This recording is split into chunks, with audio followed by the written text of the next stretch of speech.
excited to make this video. I am asked all the time about tips that I would share for first-time dog owners.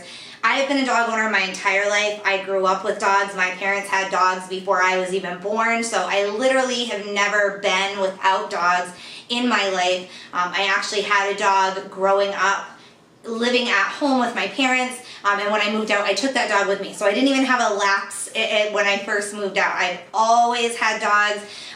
It's sometimes a little bit interesting for me to think about the tips that I would share with a first-time dog owner because it's been so long since I've been a first-time dog owner. But what I will say is, even as an experienced dog owner and a veteran in this field, these are tips that I share with people who are getting a new dog, even if they've had a dog before.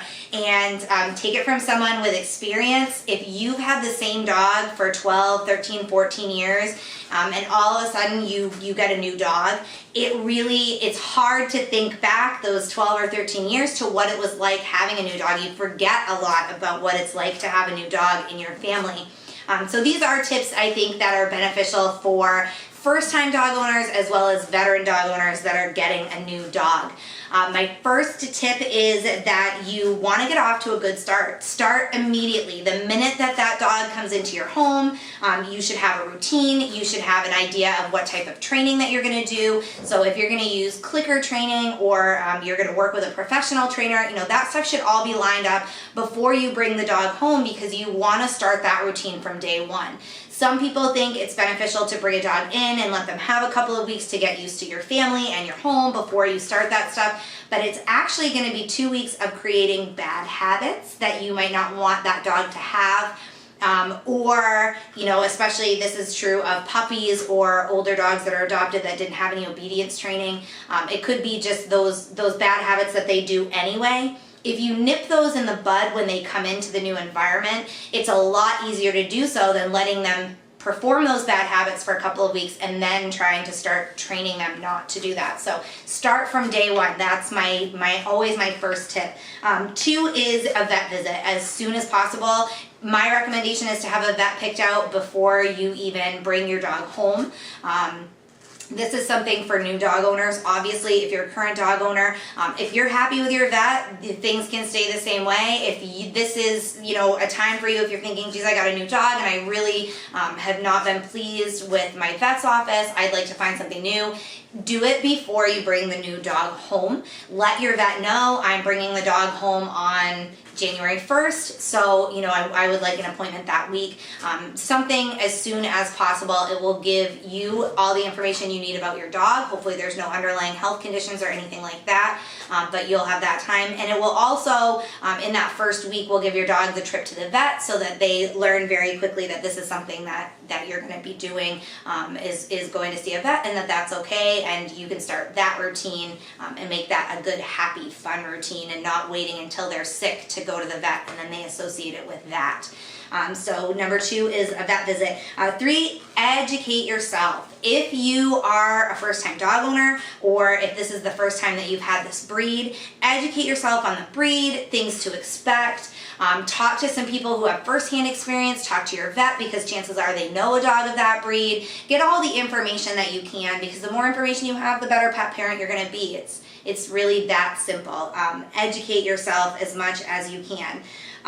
Choose the best food that you can afford. So that's my 4th tip. Food is a big deal. Nutrition is absolutely the number one thing that you have control over that has an effect on your dog's health and well-being. So if you start out with a good food and you feed that quality food through your dog's life, it's going to add 2 years to his life, and it's also going to reduce your trips to the vet. Your dog's not going to be getting sick as often, hopefully. So that is something. Better nutrition leads to overall health and well-being. So again, this is something that you should figure out before you bring your dog home. Figure out, first of all, what they've been eating before they came with you. Talk to your vet about that. Do a little research on your own if you want to. If that's a great diet and you can stick with that, fantastic. If you want to switch it, I have made a video guide on how to switch dog food. You want to do that gradually. Your vet can also talk to you about that. So have a plan to switch to the new dog food. And this is something that that, you know, is going to be different depending on the stage of life, the breed, the size of your dog. So a vet or a canine nutritionist would be the person to talk to about a good diet for your dog. Number 5 is to give him his own space. Typically, I recommend a kennel, and that could be for dogs that need to be kenneled during the day while you're gone. It could also just be for older dogs that need a place all their own, that's quiet. They can have a little bit of a break if the new environment is overstimulating. This can be especially important if you have kids or other animals in your home. So give your dog their own space, whether it's a kennel, it might be a bed in a quieter room or an area. Some people, their dogs have their own like bedroom, their own area. So if you have the ability to do that, you know, that's something to think about, but have that space set up before your dog gets there, and you know, train them to use that and let them know that that's their space where nobody's going to bother them. My next tip is to set up a routine. You want to have a routine. During the day, it's kind of standard. You know, most people feed their dogs around the same time. They might leave for work and come back around the same time. But the most important thing is a nighttime routine. If you want a dog to sleep well through the night, you need to start establishing that nighttime routine from the very first day. So think about it. If it's a young dog that's going to need to use the bathroom multiple times, try to make those bathroom breaks at the same time every day. Set an alarm if you need to do that. Have a routine following up to bedtime with maybe some play for a young puppy to burn that energy, some quiet time before bed, and then, you know, wherever the dog sleeps, settling in to that sleeping spot and getting your nighttime routine. That will save you a lot of headaches if you do it from the very beginning. With younger dogs, especially puppies, you know, this can be something that's a little bit trying. It's like training a new baby to sleep. It can be frustrating and difficult, but if you stick with it and start from the very first night, you won't start any bad habits. It's going to be a lot easier to start from the beginning. And then training classes, speaking of training and routines, my next tip is training classes, or educate yourself on the training that you want. If it's just simple command training, it's really easy to do on your own. Educate yourself on the type of training that you want to do. Positive reinforcement is always encouraged. Clicker training is an option. There are different training methods out there, so do some research, find what you want to do and how to go about that. I have made video guides on command training dogs, so you can look at those if that's something that you're interested in. But definitely figure out how you're going to train your dog and get that started as soon as possible as well. Training is a must even for older dogs that are already, say, command trained. Maybe work on a little bit of agility or work on some tricks that the dog doesn't know, but training really helps to foster the bond between the two of you, and it helps to show the dog that you are the alpha and you are the one that's in control. So training, I always recommend training for any new dog situation, even if it's an older dog that's already, you know, say housebroken and has some obedience or some command training under their belt. My next tip is to know the rules. You might live in a state or a city that has specific rules about dogs. Leash laws are important to know.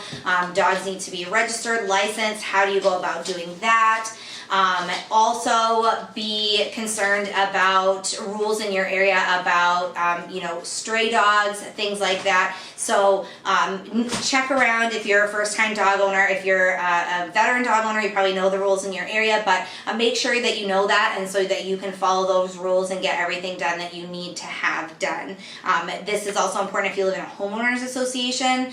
Sometimes places with homeowners associations have more strict rules than the city that they're part of. They may have specific rules about cleaning up after your dog, leash walking, that kind of stuff. So be sure that even actually some homeowners associations have rules on the fences that you can put up. So if you're planning to fence your dog in, you know, that's an example of a rule that would be unique to homeowners associations. So check into that stuff and make sure that you have everything that you need lined up before you bring the dog home.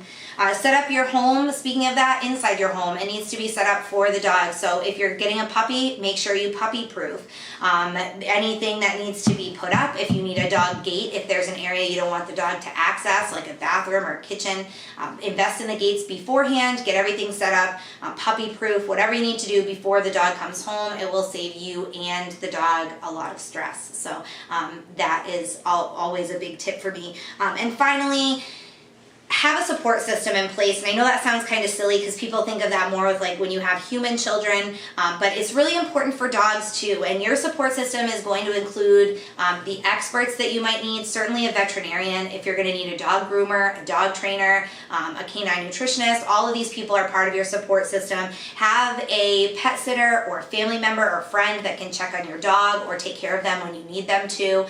Line all of this stuff up in advance because you're going to need them, and these are people that can really help you in the first few months while everybody's adjusting to the new dog. So it's really important to have a support system, and if you can do that before you bring the dog home, it will save you some headaches down the road. If you guys have any other questions about being a first-time dog owner or just bringing a new dog into your home, feel free to email me. Thanks for watching this video, guys.